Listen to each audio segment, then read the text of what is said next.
माऊली ज्ञानेश्वर महाराज की जय, जगद्गुरु तुकाराम महाराज की जय, परमहंस परिव्राजकाचार्य श्री ईश्वरानंद सरस्वती काशी स्वामी महाराज की जय. डॉक्टर डगेंना विनंती आहे, आपल्या स्वागताध्यक्ष त्यांनी प्रवचनकारांना हार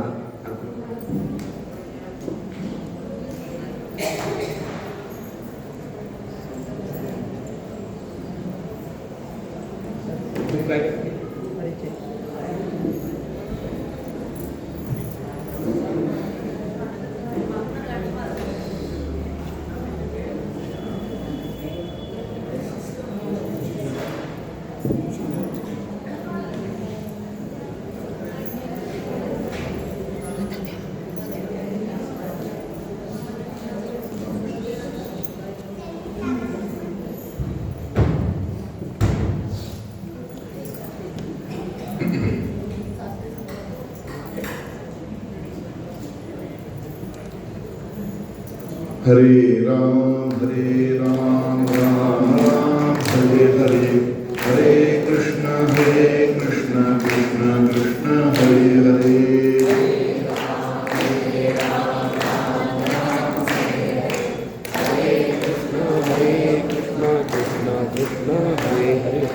हरे राम राम राम हरे हरे, हरे कृष्ण कृष्ण कृष्ण हरे हरे.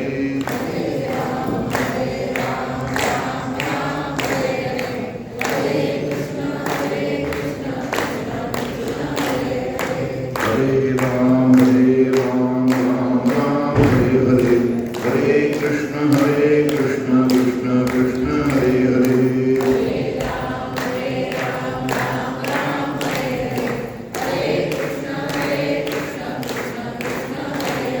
पुंडलिक वरदे हरि विठ्ठल श्री ज्ञानदेव तुकाराम पंढरीनाथ भगवान की जय, माऊली ज्ञानेश्वर महाराज की जय, जगद्गुरु तुकाराम महाराज की जय, सब संतन की जय. अवधूत चिंतन श्री गुरुदेव दत्त श्री सरस्वती स्वामी महाराज की जय, परमहंस परिव्राजकाचार्य श्री ईश्वरानंद सरस्वती काशी महाराज की जय.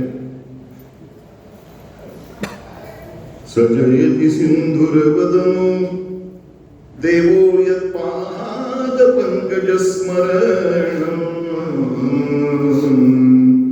वासरमणिरिव तमसां राशी नाशयति विघ्नानाम्, अविरलमद जल निवहं भ्रमर कुलानीक सेवित कपोलम्, अभिमत फलदातारं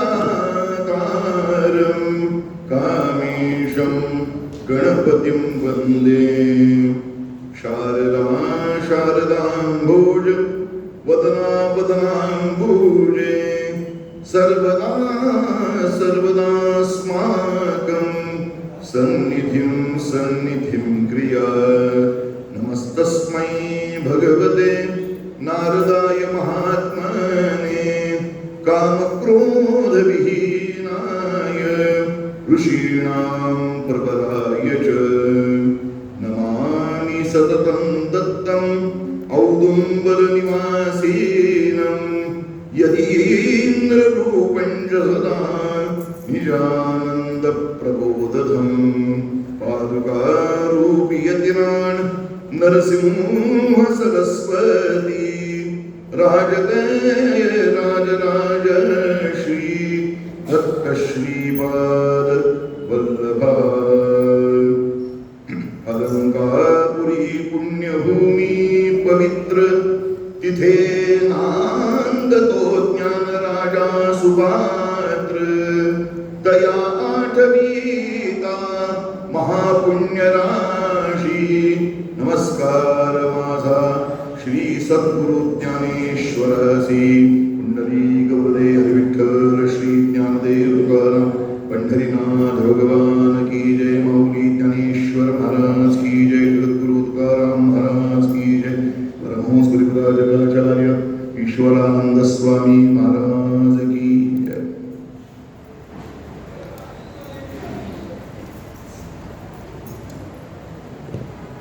याज्ञवल्क्य मुनिं वन्दे संतं ज्ञानेश्वरं तथा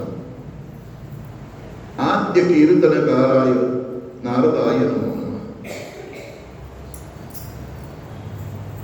अनंत कोटी ब्रह्मांड नायक राजाधिराज योगीराज भक्तवत्सल भक्ताभिमानी स्वानंदाधीश योगीश परब्रह्म ब्रह्म हरिहरात्मक त्रयत्रिंशत कोटी देवता स्वरूपी असे भगवान नरसिंह सरस्वती स्वामी महाराज आणि त्याच परंपरेमध्ये परमहंस परिव्राजकाचार्य ईश्वरानंद सरस्वती तथा काशी महाराज यांच्या अगाध अलौकिक असाधारण अहैतुकी अद्वितीय अशा अनुकंपेनं म्हणजेच कृपेनं आज या महोत्सवामध्ये प्रवचन रूपी वाङ्मयीन पुष्प अर्पण करण्याची सुसंधी प्राप्त झाली आहे.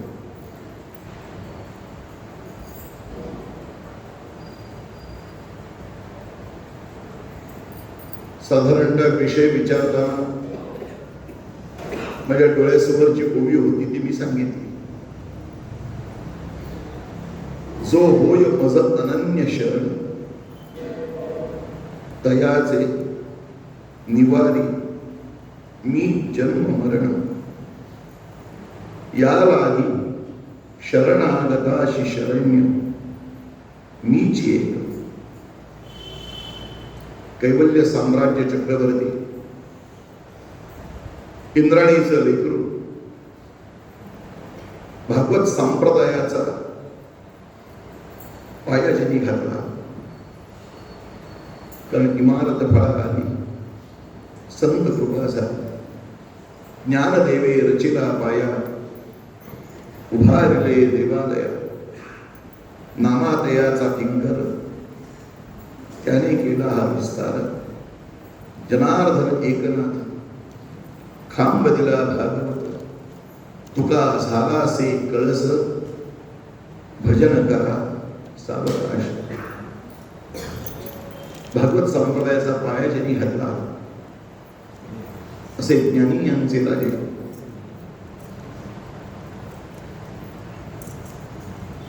कैवल्याचा भुतळा प्रगटला भूतळा, चैतन्याचा जिव्हाळा ज्ञानोबा माझा असे ज्ञानराज म्हणजे साऱ्या जगाची माऊली. ही माऊली भगवंतांनी जे आश्वासन दिलेलं आहे, आश्वस्त केलेलं आहे भक्तांना साधकांना, काय अनन्याश्चिंतयन्तो मां ये जनाः पर्युपासते तेषां नित्याभियुक्तानां योगक्षेम वहाम्यहम्. या श्लोकावरचं भाष्य म्हणजे जो होय मज अनन्य शरण तयाचे निवारी मी जन्म मरण या लागी शरणागताशी शरण्य मीच येईल. आम्हाला कदाचित श्लोक कदाचित पाठ नसला तरी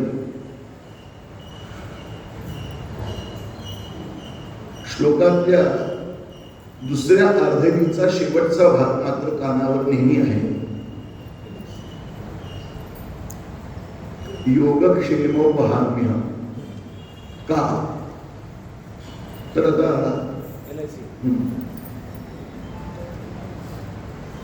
भारतीय आयुर्वेद जीवन विमा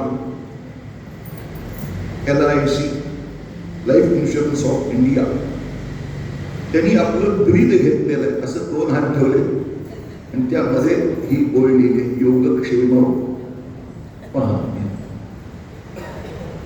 म्हणजे तुम्ही आमची पॉलिसी घ्या, पॉलिसी घेतल्यावर नियमितपणानं हप्ते भरा, हप्ते चुकवू नका, आणि असे नियमितपणानं हप्ते तुम्ही भरले आणि समजा तुम्हाला त्या पॉलिसीच्या कालावधीमध्ये काय झालं तर आणि ते झालेलं आम्हाला पटलं, हे महत्वाचं आहे. तर बघू काहीतरी देऊ, हे योगक्षेम वाहन. ब्रीज छान असतं नाही का? आपलं दूरसंचार, दूरध्वनी यांचे ब्रीद घेतलेलं आहे. अहर्निशम सेवा म्हणे, अहर्निशम सेवा म्हणजे अहोरात्र आम्ही तुमच्या सेवेत आहोत. फोन लावला, ये लाइन व्यस्त है, कृपया थोड़ी देर बाद डायल कीजिए. अहर्निशम सेवा. आपलं पोलीस खातं आहे, खातं शब्दच असा आहे, जे खातं ते खातं. त्यांचं एक ब्रीद आहे, सद्रक्षणाय आणि खल निग्रहणाय. सज्जनांच्या रक्षणासाठी आम्ही आहोत आणि दुर्जनांच्या रक्षणासाठी आहोत. असे अनेक संस्थांनी अनेकांनी अशी ब्रीद घेतलेली असतात, ती खूप छान आहे. पण त्या ब्रीदाला जागणार किती जण असतात व्यवहारामध्ये, यामध्ये फारकत आपल्याला दिसते. पण भगवान स्वतः सांगतात,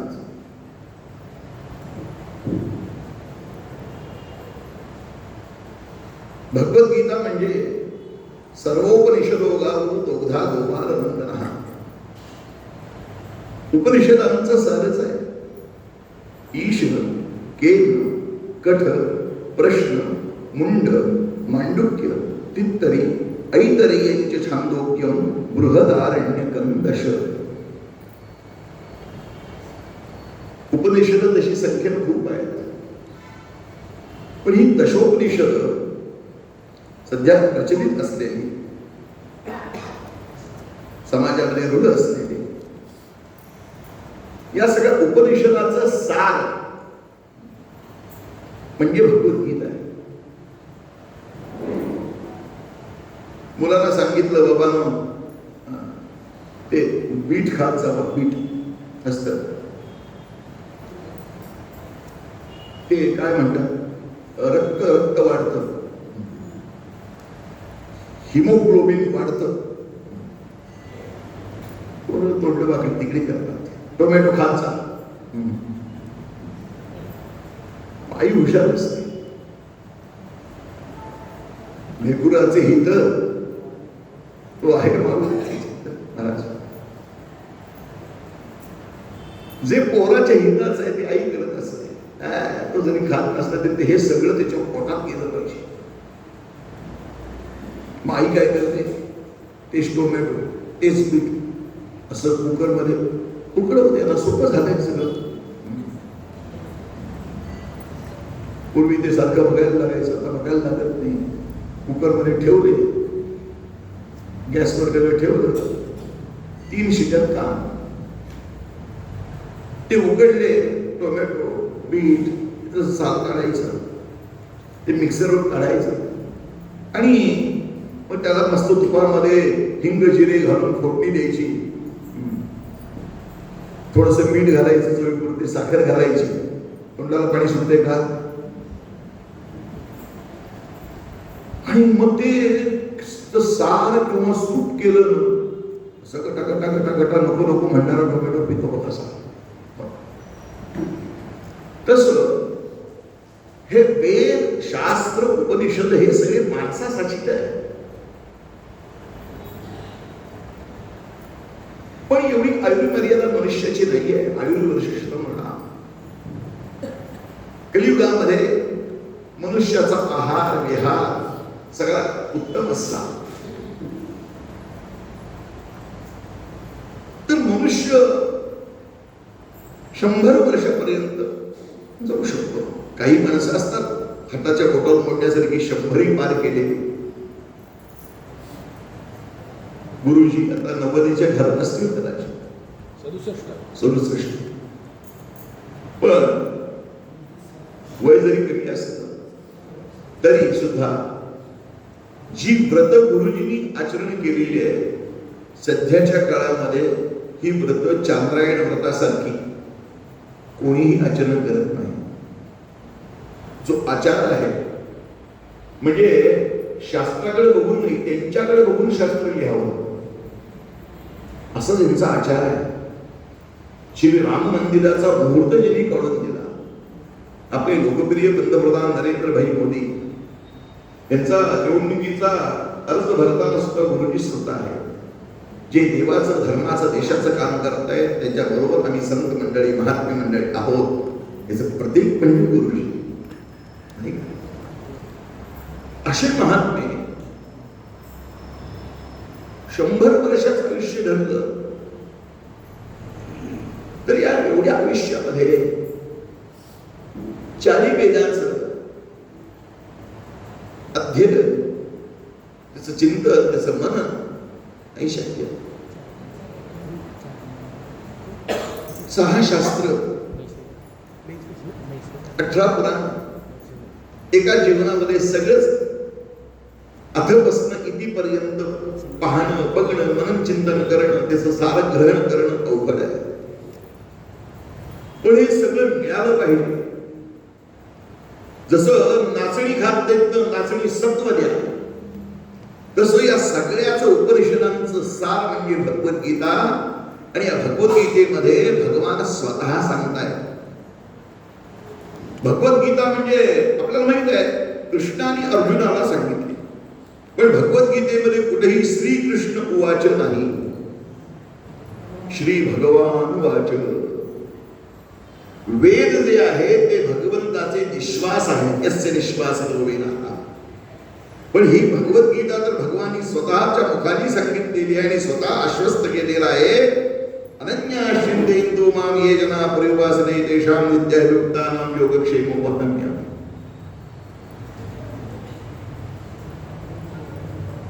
अनन्य शब्द भगवद्गीतेमध्ये अनेक ठिकाणी आलेला आहे. आपल्याला नमुना दाखल जर सांगायचं झालं तर अनन्य चेता सततं यो मां स्मरति नित्यशः तस्याहं सुलभः पार्थ नित्ययुक्तस्य योगिनः.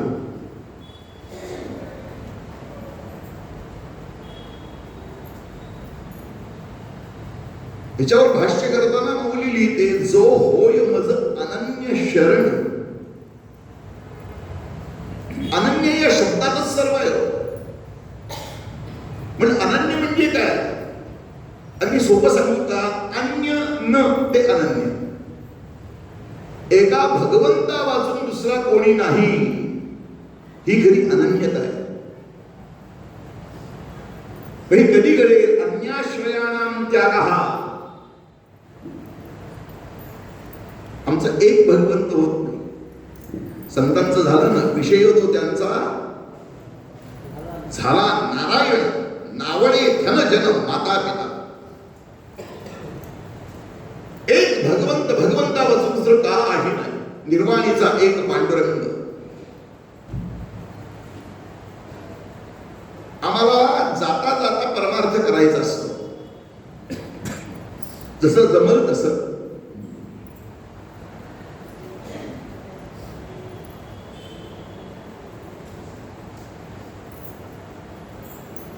किती वेळ तुम्ही परमार्थ करता व्यतीत केलाय यापेक्षा तुम्ही सकाळी उठल्यापासून रात्री झोपेपर्यंत जोपर्यंत तो भगवंत आमच्याकडे पाहतोय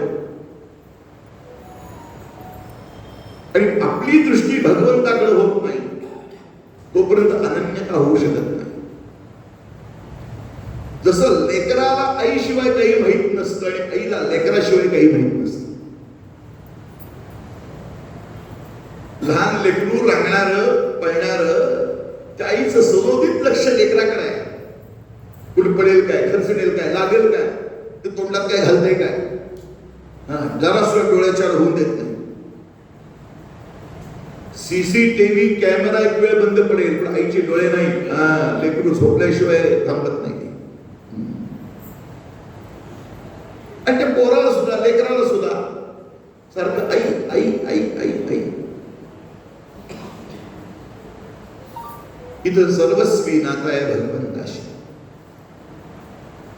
कृष्ण माझी माता, कृष्ण माझा पिता, बहीण बंधू चुलता, कृष्ण माझा. त्वमेव माता च पिता त्वमेव, त्वमेव बंधुश्च सखा त्वमेव, त्वमेव विद्या द्रविणं त्वमेव, त्वमेव सर्वं मम देव देव. सर्वस्वी नातं भगवंताचं. पिता नसते जगतो धाता माता पिता महात्मा. आपण सगळे संध्याकाळच्या वेळेला रामरक्षा म्हणतो. आम्ही म्हणतो माता रामो मत पिता रामचंद्र, स्वामी रामो मत सखा रामचंद्र, सर्वस्वं मे रामचंद्रो दयालुर. आणि पुढचे शब्द फार महत्वाचे. नान्यं जाने नैव जाने न जाने. ही अनन्यता आहे. मी त्याच्याशिवाय काही जाणत नाही.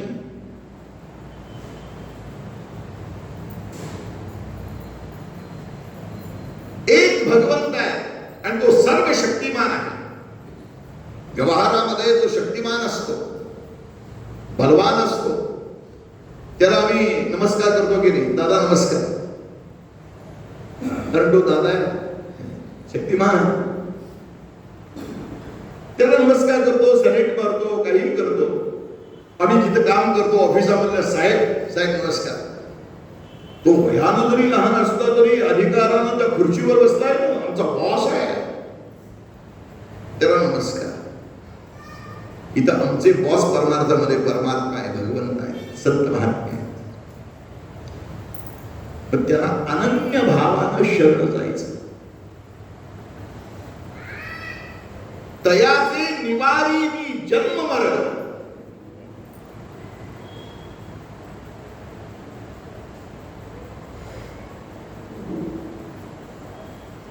मनुष्य जन्माला आला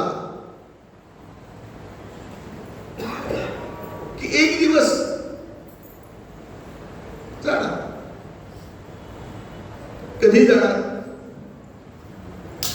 काही माहित नाही. मी नेहमी सांगतो, आम्ही औषधं घ्यायला औषधाच्या दुकानात गेला. ती गोळ्याचं पाकिट घेताना किंवा काय सायरप म्हणतात ते घेतात. सुजाण मनुष्य पहिल्यांदा किंमत बघत नाही, पहिल्यांदा काय बघतो?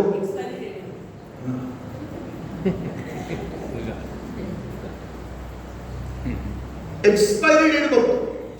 एक्सपायरी डेट म्हणजे काय? या तारखेनंतर हे औषध घेण्यास योग्य नाही.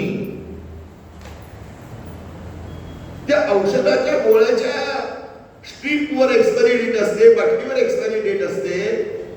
विचार करा, कधीतरी भगवंतानी आपल्या कपाळावर जर आपली एक्सपायरी डेट टाकून पाठवलं असतं तर विचार करा. नमस्कार म्हणतात, नमस्कार काय शेवटचे 4 दिवस असं काहीतरी चर्चा झाली असती ना. आम्हाला माहिती नाही आहे. मनुष्य जगामध्ये वावरत असताना जणू काही अजर अमर आहोत असं म्हणूनच वागत असतो. पण संतांनी नाही आम्हाला सावध केलं. क्षणोक्षणी हाची करावा विचार. काय विचार करावा? तरावया पार भव सिंधू नाशिवंत देह. हा देह कसा आहे? नाश होणार आहे. नाशिवंत देह, जाणार सकळ. आयुष्य का तो काळ सावधान. सावधान. नाशिवंत देह.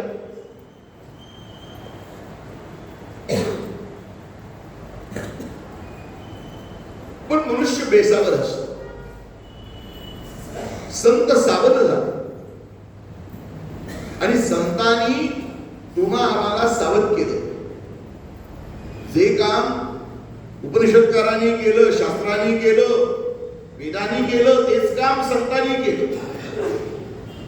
पण संत म्हणतात आम्ही अवतार घेतला तो काही खा प्या मजा करा एवढ्यासाठी. आम्हाला तुम्हाला सांगू का, संतांच्या पेक्षा चार्वाकाचे विचार फार जवळचे वाटतात. चार्वाकाने किती छान सांगितलंय बघा. हो, त्याला मी दक्षिणकार म्हणून मान्यता दिलेली आहे. चार्वाक म्हणला ऋणं कृत्वा,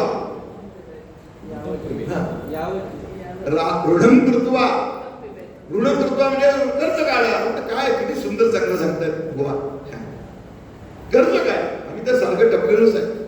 कुठली योजना येते, कुठे कर्ज काढायला मिळते. ऋणं कृत्वा घृतं पिबेत. एक गोष्ट लक्षात ठेवा बरं का, तो का म्हणताना सुद्धा घृतं पिबेत म्हटलाय, मध्यम पिबेत म्हटलेलं नाही.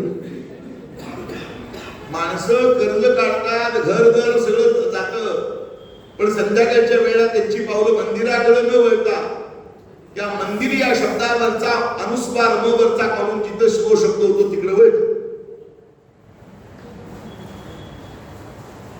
खरं सांगितलं, यावत जीवन सुखजीवे, जोपर्यंत श्वास आहे अत्यंत आनंदानं सुखानं मजेनं जीवन जगा. का भस्मीभूतस्य देहस्य पुनरागमनं कृतः. भस्मीभूत होऊन जाणारा हा देह याला येणं जाणंच नाही.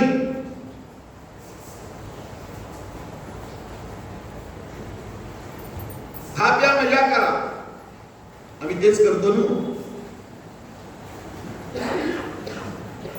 संत नाही म्हटले असं. जातस्य ही ध्रुव मृत्यू हो ध्रुवम जन्म मृतस्य च. जो जन्माला आलाय तो एक ना एक दिवस जाणार. म्हणून माऊली म्हणते उपजे ते नासे, उपजे ते नासे. जे जे जन्माला आले ते एक दिवस जाणार, पण नासे ते पुनरपि दिशे. ज्याचा नाश झालेला आहे ते परत जन्माला येणार. ते पूर्वी भारतामध्ये अमेरिकेतनं गव्हाची आयात केली. गहू म्हणजे अमेरिकेतनं आयात निर्यात धोरण असतं अमेरिकेतनं. पण त्या गव्हातनं एका टनाचं बीज या भारतामध्ये आलं. ते बीज कुठले माहित आहे का? हा, काँग्रेस. म्हणजे गवताबद्दल बोलतोय. त्याला ग्रामीण भाषेमध्ये पुढारी म्हणतात. पुढारी तुमच्याकडे काय म्हणतात माहित नाही, आमच्याकडे पुढारी म्हणतात. पण शेतकरी पीक चांगलं पाहिजे असेल तर तण काढलं पाहिजे. एकदा पेरणी केली आणि मळणीला जातो म्हटलं तर पीक त्याच्या शेतकऱ्याच्या पदरात नाही. तर मग पीक पेरल्यावर ते पीक उगून यावं, बदल तण काढायचं, भांगण करतात. ते पुढारी गवत काय असतं ते काढून टाकतात आणि रान कसं स्वच्छ छानपैकी पीक नुसतं बहरलेलं आहे. बरं वाटतं, त्याला आनंद होतो. अरे सगळा पुढारी आम्ही काढला, सगळं तण काढलं. पण काढल्यावर काही दिवस गेल्यावर थोडं पर्जन्यवृष्टी झाली, त्याला पोषक वातावरण निर्माण झालं, ते परत येतं. काही वनस्पती, काही तण त्या त्या ऋतूमध्ये, त्या त्या काळामध्ये, त्या त्या महिन्यामध्येच येतं. आघाडा वर्षभर तुम्हाला मिळेल काय? आता जाऊन बघा, आघाडा दिसेल काय? त्या त्या ऋतूमध्येच येणार. श्रावण भाद्रपद त्यावेळेला येणार बरोबर. तसं अनुकूलता प्राप्त झाली तो पुढारी परत आला. मग आता आम्ही सुधारलेलो आधुनिक तणनाशक, एक पाठीला पंप लावायचा, फवारणी करायची. पण कितीही तणनाशक मारा, किती काही करा, ते येतच. ज्याचा नाश झालाय त्याची उत्पत्ती आहेच. नासे ते पुनरपी दिसे. माऊली म्हणते हे घटिका यंत्र जैसे परिभ्रमेगा. तुम्ही म्हणाल 700 वर्षापूर्वी घड्याळ होतं का? नाही का? हो, नवीन काहीच नसतं. हो, सगळं जुनच आहे. आणि आमचे ऋषी मुनी संत महात्मे म्हणजे एक मोठे शास्त्रज्ञच आहेत, हे लक्षात ठेवा. आपल्याला शास्त्रज्ञांनी सांगितल्यावर कळतं की पृथ्वी ही फिरती आणि सूर्य स्थिर आहे. पण माऊलींनी 700 वर्षापूर्वी सांगितलं न चालता सूर्याचे चालन.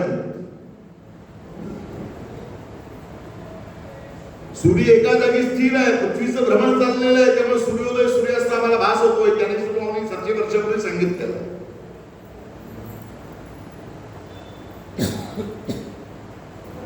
संध्याकाळचे 8:30 वाजले की परत दुसऱ्या दिवशी परत सकाळी 8:30 वाजणार, परत संध्याकाळी 8:30 वाजणार. हे अव्याहतपणे सुरू आहे. तसं जन्मानंतर मरण, मरणानंतर परत जन्म, परत मरण, परत जन्म हे चालू आहे. म्हणून आचार्य म्हणाले पुनरपि जननम पुनरपि मरणम पुनरपि जननी जठरे शयनम. हे सारखं चालू आहे अव्याहतपणे. मग तुम्ही मला सांगा, आमच्या जन्माची सुरुवात म्हणजे जीवनाची सुरुवात कशानं होते?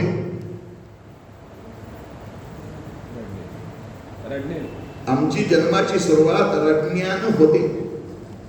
रडला नाही तर परत रडवतात बरं का पोरा. तुम्हाला सांगू का, रडले नाही. गुरुचरित्र वाचला असेल, गुरुचरित्र कथासार वाचला असेल तर आपल्याला सांगतो नरसिंह सरस्वती स्वामी महाराज ते वर्णन केलंय. जन्मताचे हा बालक न रडे, ओंकारादी उच्चारी चकित हे झाले सकल हे म्हणती काय नवर या विप्रते. त्यांच्या मुखात फक्त आणि फक्त प्रणवाचा उच्चार झाला, ओंकार ध्वनी बाहेर पडला. बाकी सामान्य मनुष्य रडतो. पण ज्याच्या जीवनाची सुरुवात रडण्याने आहे, जाताना काय आनंदाने टाटा करत जातो का? गुड बाय करत म्हणतो काय? टाटा करतो. वात पित्त कफाली त्रिदोषांचा प्रकोप होतो, गला अवरुद्ध होतो, नाना रोग नाना व्याधी शरीराला जडतात आणि रडत कणत निवळत एक दिवस तो प्राण सोडतो.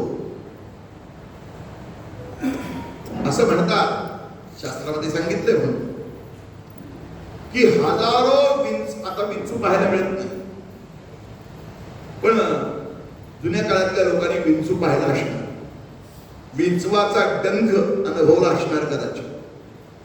आजही कोकणामध्ये गेला तर तिथे विंचू सापडतो, बघायला मिळतो. हजारो विंचवाचा दंश झाल्यावर जेवढ्या वेदना होतात तेवढ्या वेदना प्रयाणकाळी मनुष्याला होतात असं शास्त्र सांगतं.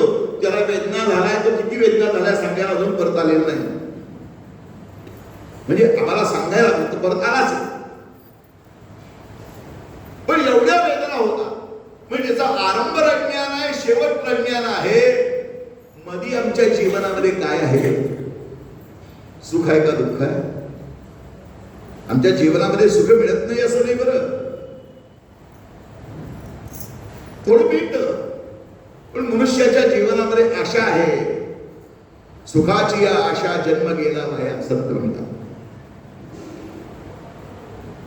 पण किती आहे सुख आणि किती आहे दुःख याचा सर्वे संतांनी केला. त्यामुळे सुख पाहता जवा पाडे आणि दुःख पर्वत आहे वडे.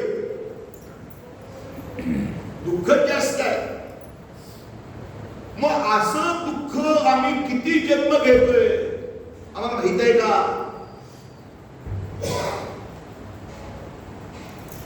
आम्हाला माहित नाही किती जन्म झाले. पण ज्या अर्थी जन्माला आलो त्या अर्थी पाठीमागं मरण झालेलं आहे. पाठीमागे कोणतरी होतो. पाठीमागचा जन्म आम्हाला कोणता होता आम्हाला काय आठवतं का? आठवले आज्ञा वाचलं तरी आठवत नाही. तुम्ही म्हणाल महाराज कालचं आठवलं, पाठीमागच्या जन्माचं काय आठवलंय सांगा. मनुष्याची स्मरणशक्ती फार कमी झाले हे ओळखले पुढाऱ्यांनी आणि टीव्ही सिरियल वाल्यांनी. म्हणून अर्धा तासाच्या सिरियल मध्ये 15 मिनिटं जाहिराती असतात आणि 15 मिनिटाच्या त्या सिरियल मध्ये पहिली 2 मिनिटं पूर्वसूत्र रिकॅप म्हणजे आधी काय झालं ते दाखवतात. काय झालं होतं पाठीमागं लक्षात घ्या. तसं पाठीमागं आमचे अनेक जन्म झालेले मी गमतीनं नेहमी सांगतो. पाठीमागचा जन्म कोणता होता मला माहित नाही, पण या जन्मातल्या वर्तनावरनं कळतं साधारणतः पाठीमागचा जन्म कोणता होता. जर माणसासारखा वागत असेल तर म्हणायला हरकत नाही, माणूस होता पाठीमाग कदाचित. एक वाक्य आहे का, माणूस हा माणसासारखा वागत नाही, माणूस हा माणसासारखा वागत नाही म्हणून माणसाला माणसातच माणसाने सांगावं लागतं जरा माणसासारखा वाग की. मनुष्याचं जीवन हे पशुतुल्य झालेलं आहे.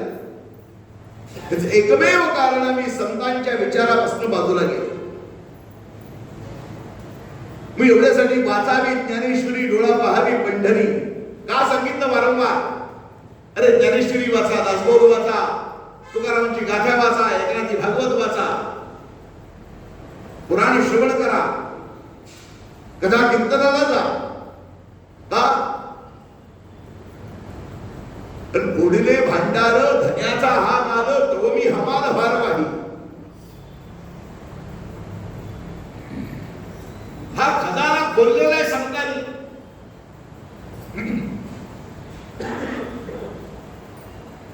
म्हणून आम्हाला पाठीमागचा जन्म काय, प्रत्येक जन्मामध्ये दुःख आहे. हे दुःख जर नाहीच करायचं असेल कुठतरी ही शृंखला तुटली पाहिजे.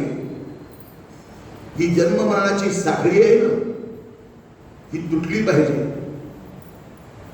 त्या तुटण्यालाच मोक्ष असं म्हणतात.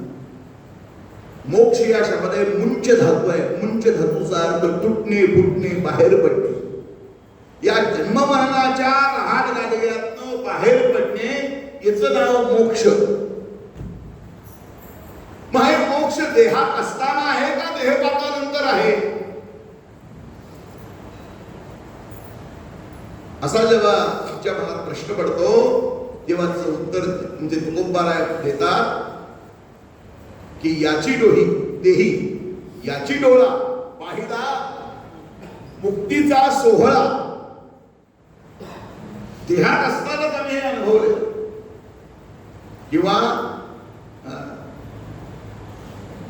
अभंग आहे तुकोबारायांचा, याच साठी केला होता अट्टहास शेवटचा दिस गोड व्हावा. आता निश्चिंतने पावलो विसावा कुंडली या धावा तृष्णेची. कौतिक वाटे झाली या वेचांचे तेने मंगळाचे नाव गुणे. आणि शेवटची जे चरण आहे त्यामध्ये तुका म्हणे मुक्ती परिणिली नोवरी आता दिसचारी खेळीने. महाराज म्हणाले आम्ही दुसरा घरगाव केलेला आहे.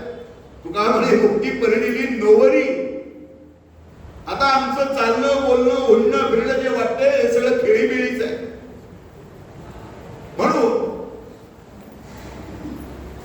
या देहात असताना आम्हाला हे सांगता येतं, पण त्यासाठी एक गोष्ट करायची, भगवंताला अनन्य भावानं शरण जायचं. मग भगवान सांगतात तयाचे निवारी मी जन्म मरण.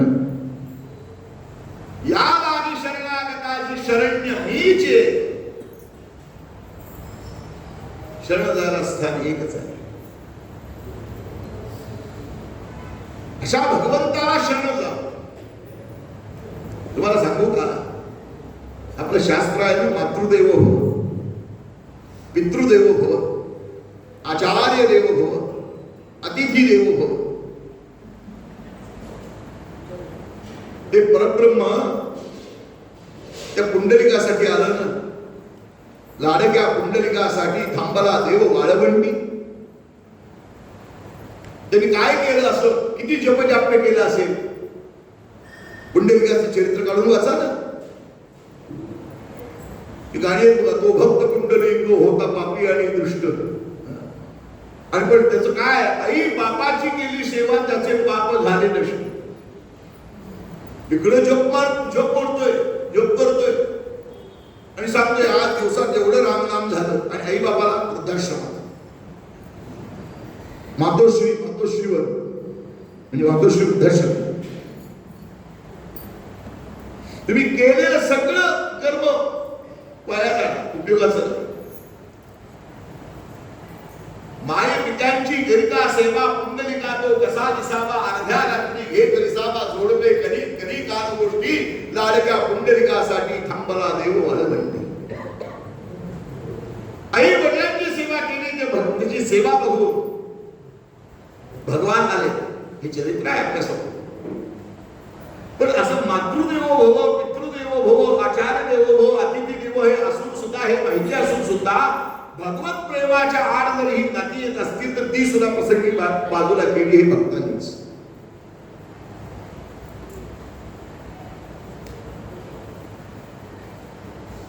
भरताचं चरित्र पहा.